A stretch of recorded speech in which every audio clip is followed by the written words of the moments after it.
का बेटा राजा, उसी की बेटी रानी, यही बनते थे। और जब ये हुआ कि देश आजाद हो गया, अब राजा वो होगा जिसको लोग वोट देंगे। तो तमाम लोग थे वो कहने लगे कि वोट का अधिकार उनको दीजिए जिसके घर में स्नातक शिक्षा हो, वोट उसको दीजिए जो जिम्मेदार हो, राजा रजवाड़ा हो, सबको वोट का अधिकार ना दो। तो बाबा साहब ने कहा नहीं, देश आजाद हो गया, सबको वोट का अधिकार मिलेगा। क्योंकि बाबा साहब जान रहे थे कि जो गरीब समाज है, जब इसको पढ़ने को ही नहीं मिला है तो ये बीए और एमए स्नातक करेगा कैसे? अगर ये नहीं करेगा तो इसको वोट देने का अधिकार नहीं रहेगा। तो बाबा साहब ने पूछा क्यों? कहने लगा सबको वोट का अधिकार दे दिया गया तो हमको राजा बनने के लिए गरीबों की झोपड़ी में जाके पैर पकड़ना पड़ेगा वोट लेने के लिए। सही है कि गलत है? तभी हम राजा बन पाएंगे।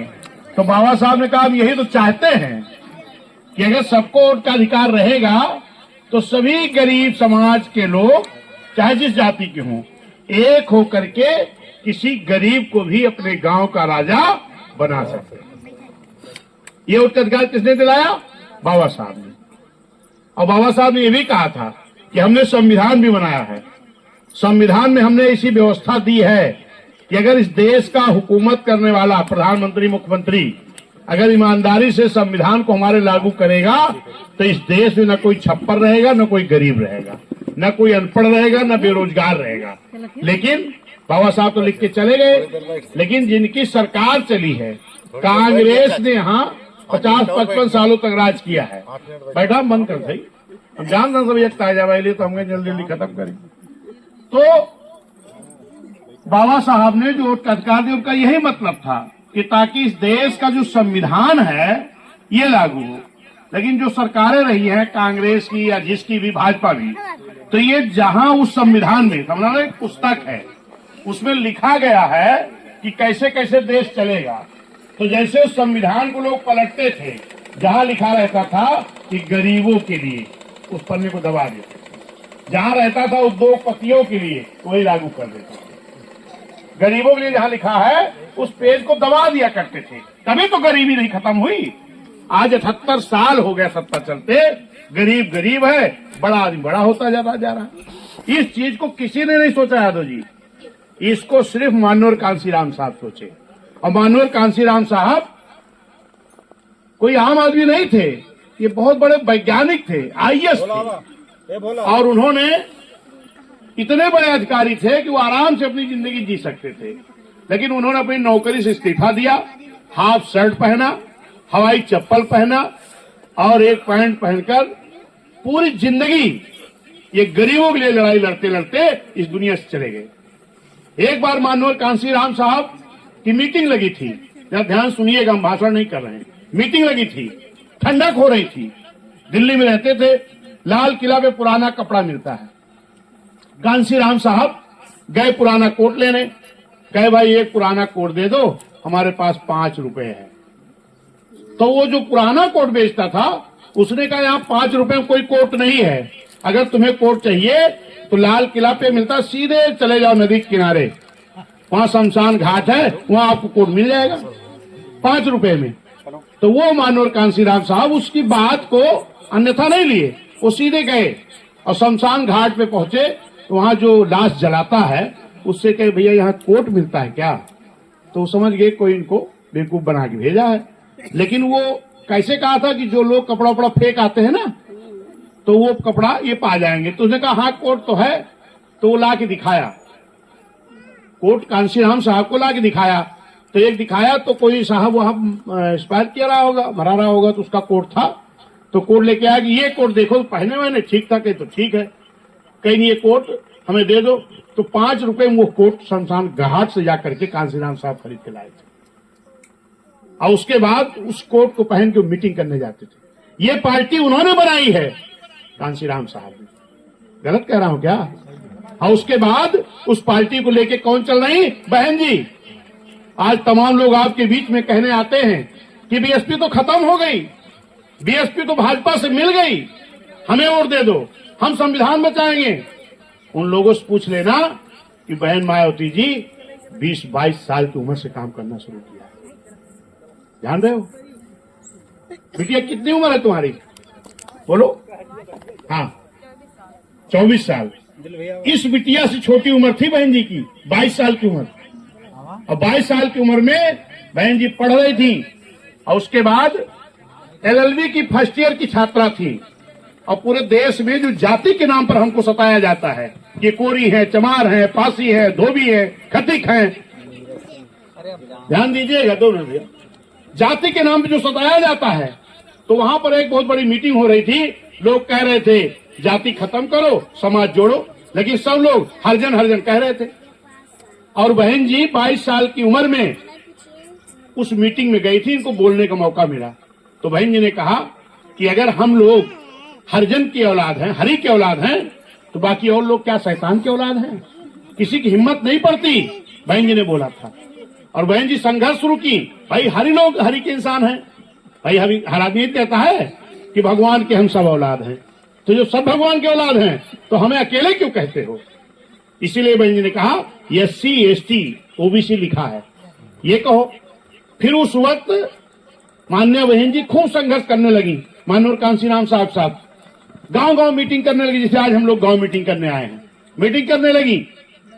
एक दिन बहन जी के माता पिताजी कहे कि कहां तुम नई पार्टी में दौड़ रही हो कांसीराम साहब के साथ, तुम्हें चुनाव ना लड़ा तो कांग्रेस में जाओ। तो कहें कांग्रेस हमारी विचारधारा की नहीं है, गरीबों की नहीं है। अगर गरीबों की होती तो इतने दिनों तक उसकी सरकार रही, आज गरीबी नहीं दिखाई पड़ती। कांग्रेस तो हमारी दुश्मन है। माननीय कांसीराम साहब कहते थे एक नागनाथ है तो दूसरा सांपनाथ है। कहीं तो BSP राजनीति करोगी, कहीं ना। बहन जी के माता पिता ने, ये 22 साल की उम्र बिटिया की है, 24 साल है, जबकि 2 साल बड़ी है। 22 साल की बहन जी थी, उनके माता पिता ने कहा या तो तुम BSP पार्टी छोड़ दो और या तो हमें छोड़ दो। किसने कहा? माँ बाप ने। माँ बाप ने कहा हमें छोड़ दो, घर छोड़ दो या पार्टी छोड़ दो। बताओ कि उस वक्त बहन जी के दिल पे क्या बीती होगी, जब 22 साल की उम्र में माँ बाप कहे घर छोड़ चली जाओ। और उन माँ बाप पर क्या बीती होगी जो अपनी बेटी को कहे थे। लेकिन बहन जी 22 साल की उम्र में अपने माँ बाप की बात थोड़ी देर सुना और उन्होंने गई अपना कपड़ा वपड़ा पैक किया। उनके भाई थे, सगे भाई अशोक, उनका हाथ पकड़ा और लेकर के दिल्ली के BSP कार्यालय बहन जी पहुंच गई। और वहां भी तमाम ताने मिले। फिर बहन जी 35-40 हजार रुपए बटोरी थी, पढ़ाती थी, मास्टरी करती थी। जा करके बहन जी ने 35-40 हजार का एक कमरा का मकान लिया, उसमें रहने लगी। वही बहन जी हैं जो आज बहन जी इस प्रदेश की मुख्यमंत्री बनी, आप सबके बदौलत। तब बहन जी को मालूम था गरीबी। भैया आ जाओ, आप लोग भी आ जाओ। बहन जी को गरीबी मालूम थी, जरा ध्यान दीजिए इधर।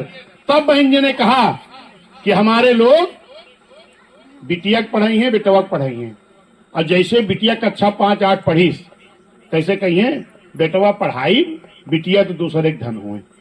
कहीं देखा बिटिया चिट्ठी लिखा लायक हुई तो पढ़ा न पाओ, हम गरीबी है।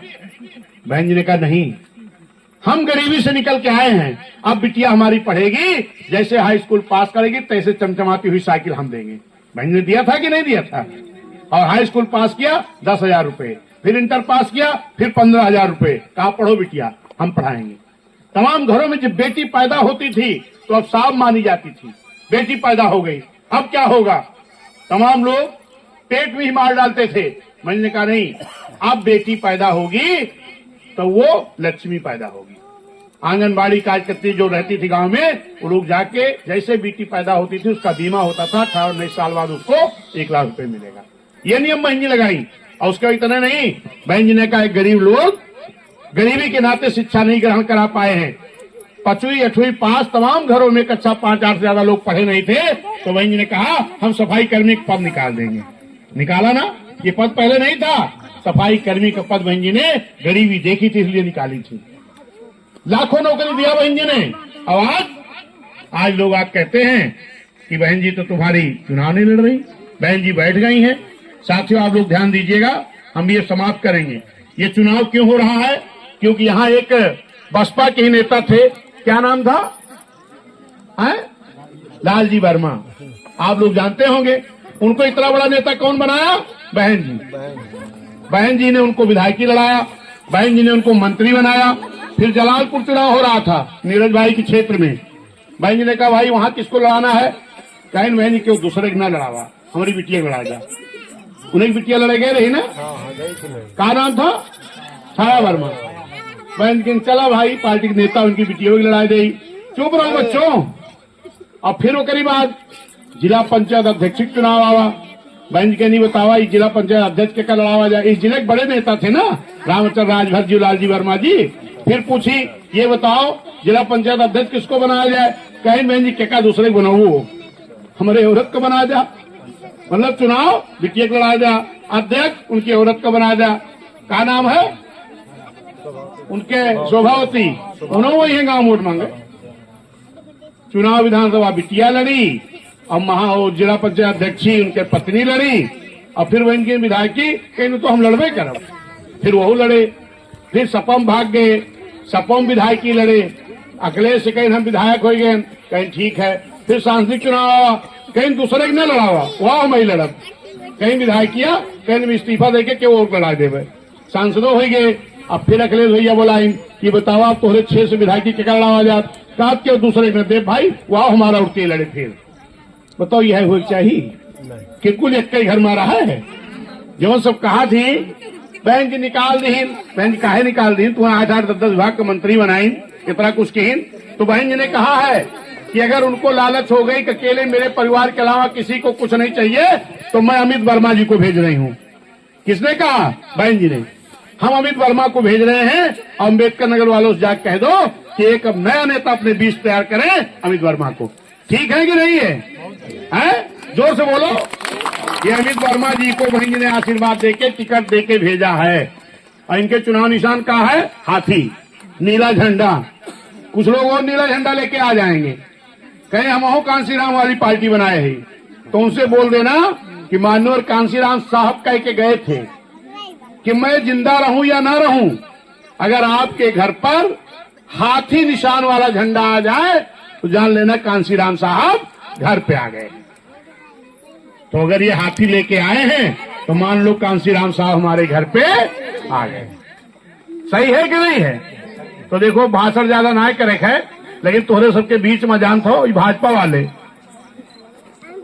वाले सत्ता में है। आज तक यहाँ कहो को तोहरे कटेहरी में कहो भाजपा जीती है का? है यहाँ के जीता रहा? रामदेव पटेल कौनी पार्टी से? बीएसपी से। फिर दोबारा रामदेव पटेल बीएसपी से। फिर धर्मलाल निषाद बीएसपी से। हथियार जीते ना, यो हथियार जीते। तो फिर अब की क्या जीते चाहिए? हथियार का, दूसरे के नहीं जीते चाहिए। और तोरे यहाँ क्या करिए? हे माई बहनी ला 500 रुपया ले ला, कुछ नोट धैला भैया लोगन कौ दे रहे हैं। इतनी बड़ी वाली जो शीशी आवत जवन कुछ दिए, क्योंकि उनसे कह दा जवन दिए ले ला, खाए ला, धाय ला, पहन ला। लेकिन जो सवेरे बूथ पे वोट डाले गए हैं, चैतुराम सुमन जी गाना गाते थे ना कि रबड़ी मलाई खूब खैया कोठरिया में जाके बदल जाइहा, गावत रहे ना। ओके मतलब कह रहा कि स्कूलवा पे जहाँ वोटवा डाले गई हैं तो वहाँ फिर एक कपड़े की कोठरी बनाई जाती है, वही मशीन रखी जाती है। तो जो रबड़ी मलाई खियावे, पहन ला, खाए ला, कुल करा, और जब मशीन ले पहुंचा तो अपन ढूंढा हाथी कहाँ है। आपका साथी कौन है? हाथी। अपना साथी हाथी और कोई नहीं। जवन जे दिए ले लगा आप ना लेबू तो कहिए जानो ऑटो अनाई देवे का।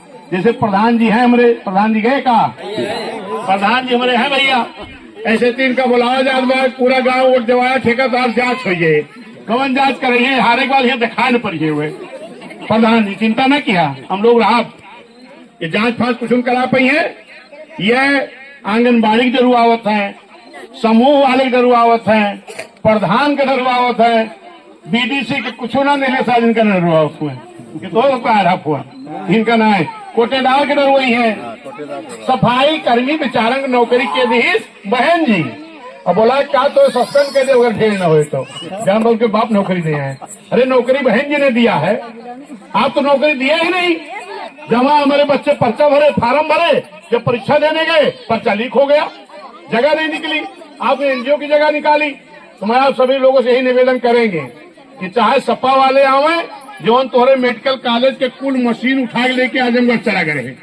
मेडिकल कॉलेज के बनवाई? बहन जी। बढ़िया बढ़िया जांच मशीन आईसीयू के बैठाई बहन जी, ताकि हमारे जिला के जो बीमार हो गए इलाज हुए। और जब आए सपा वाले उठा के लेके हुआ चला गए। अरे मान्य बहन जी के जब हम घर जाते हैं, चाची जरा ध्यान दिया, तो बहन जान क्या कहा थी, बहन जी कहा थी हमारे अम्बेडकर नगर वालों का क्या हाल है। ये कहा था बहन जी, बहन मायावती जी कहती हैं हमारे अम्बेडकर नगर वालों का क्या हाल है। क्यों? क्योंकि जिला किसने बनाया है? जिला किसने बनाया? बहन जी ने। मेडिकल कॉलेज किसने बनाया? जोर से बोला, बहन जी। इंजीनियरिंग कॉलेज किसने बनाया? सारी सड़कें किसने बनाई? तो वोट किसको मिलेगा? दूसरे के ना मिले चाहिए। ठीक है ना दादा? सब लोग मिलके संभाला। अभी हमारे कर्णोदा भैया कहत रहे ना, जितना जने है अब बस सबके लगे फोन है, और वो पैसों एकदम भराएला महीना चाहे तब बतिया, 3-3 4-4 महीना शायद बतिया थे, कोई महीने वाला भाई महीना भरे के। फिर आज पैसा उतरे लागे रिचार्ज करा चाहे तब फोन करा। आज शाम के ए बहनी बिटिया सुना, सब लोग फोन किए अपनी अपनी मौसी के लगे, मामी के लगे, बुआ के लगे, हर जगह। और यही कहा है हाथी वाले तुम्हारे गांव पहुंचे कि ना? कहीं नहीं, अब इतना कह आगे पीछे जाई हैं, लेकिन हमारे गांव मावा रहे और सब हाथिया जोर पकड़े हुआ है। अब की हाथी जितावे थे, पहले ही कुल हाथिया थी। कहा बतावा अम्बेडकर नगर वाले केस हैं।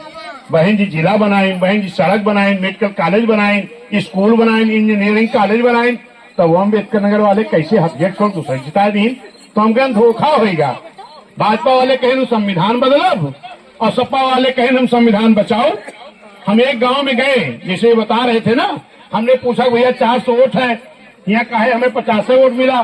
तने सुना 1 मिनट और माई, तो वो हमारे गांव, वो गांव में जहाँ गए माई बहनी भैया लोग क्या बताई, भैया सपा वाले आए रहे, कहें तोरे बिटियन के जो पढ़ाई हो गया ये बाबा साहब के संविधान के बल पे, जो तोरे लड़कन का नौकरी मिलत है ये बाबा साहब के संविधान के बल पे, जो सम्मान से जिए पावत है इस संविधान के बल पे।